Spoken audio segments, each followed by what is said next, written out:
When I was younger, my dad loved to do magic tricks on my brother and I. The magic box. Can you hear me? The coin behind the ear. But my absolute favorite is when he would take a bowl or something and put it behind his back, and when he brought it back out, there'd be something there. Movies, Pokemon cards, candy. He did it with a bunch of things. But one time, he pulled out a copy of LEGO Star Wars, and it changed everything. Now, when we were younger, we absolutely loved Star Wars. I watched episode 4 to death. To literal death. I think we went through at least 3 or 4 copies of A New Hope. I would watch it on repeat over and over again. Star Wars was such a large part of our childhood. Plastic lightsaber battles.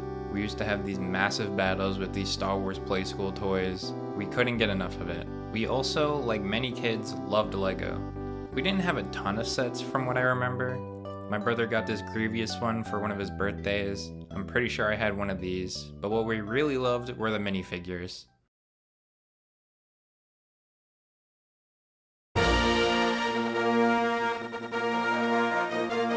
LEGO Star Wars was a combination of our 2 favorite things at the time, Star Wars and LEGO minifigures. The LEGO interpretation of these movies were just so charming.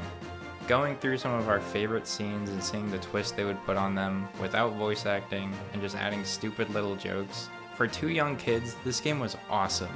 Once we beat that first level and we saw that completely blank roster, we both knew we had to max it out. For a 4-year-old and a 3-year-old, this game was stupidly hard. We wanted to jump straight into episode 3, which was our favorite movie at the time, but we couldn't get past this first level because at this specific point, we would keep bumping into each other, someone would miss their target, or we would just run into the wall. There was a lot of pride for us in the challenge in this game. Another level that really stumped us for some reason was the pod racing level. I don't know why, but once we reached that 3rd lap, we could just never do it. We tried doing it together, then we decided to do solo runs, and one time our older cousins came over and were about to beat it, and I just shut off the PS2. I wanted no handouts, we had to do it ourselves. Eventually, we conquered our demons and we finished the game, but by the end of it, we noticed 2 blank character spots. Now this was a time before the internet, for us at least, so we had to theorycraft on who these characters were and how we got them. We found every mini kit and red brick in the game. We got true Jedi in even our most difficult levels, and finally that weird door in the cantina opened and we got to play the demo of episode 4. I remember how excited we were to have finally solved the mystery, and it felt really good to 100% a game. It's probably why I enjoy it so much today. Not long after, we got LEGO Star Wars 2, and we put so many hours into that game.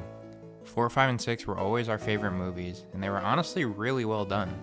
Everything was bigger and better, the levels were more dynamic and memorable, and the roster was way larger and way harder to complete.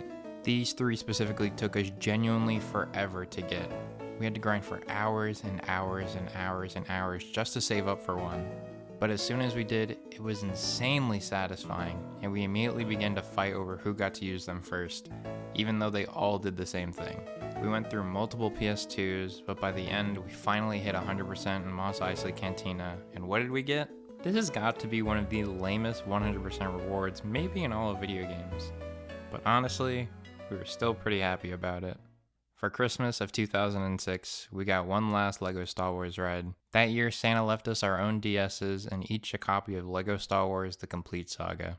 We didn't have an next-gen console till about 2010, so we didn't really get a chance to play The Complete Saga on a home console. It looks like they added a ton more detail, characters, and ships, and I'm sure if we had our hands on it, we would have lost our minds. But this is my definitive version of the game, and it always will be. Playing through these levels on the go with my brother, family outings, car rides, wherever we went, it hit different. These were just like the PS2 levels we had come to love, but on the go. It quickly became a race to see who could complete the roster first. I would unlock a character, he would unlock a character. I remember he unlocked Grievous first and I was so insanely jealous. I remember both of us grinding these stupid mini games to save up for characters. I'm not sure who finished first, but it doesn't really matter. I didn't spend a whole lot of time talking about the actual games in this video, because that's not the point for me. I could critically analyze all these puzzles, levels, and mechanics, but that's not what makes these games special for me. LEGO Star Wars is special to me because of the time I got to spend with my brother, building memories, and just falling in love with video games. These 3 games brought some of my most cherished memories I have with my brother, and if it weren't for these silly adaptations of my favorite movies, I'm not sure I would love video games as much as I do today, and for that, I will always look at these games fondly.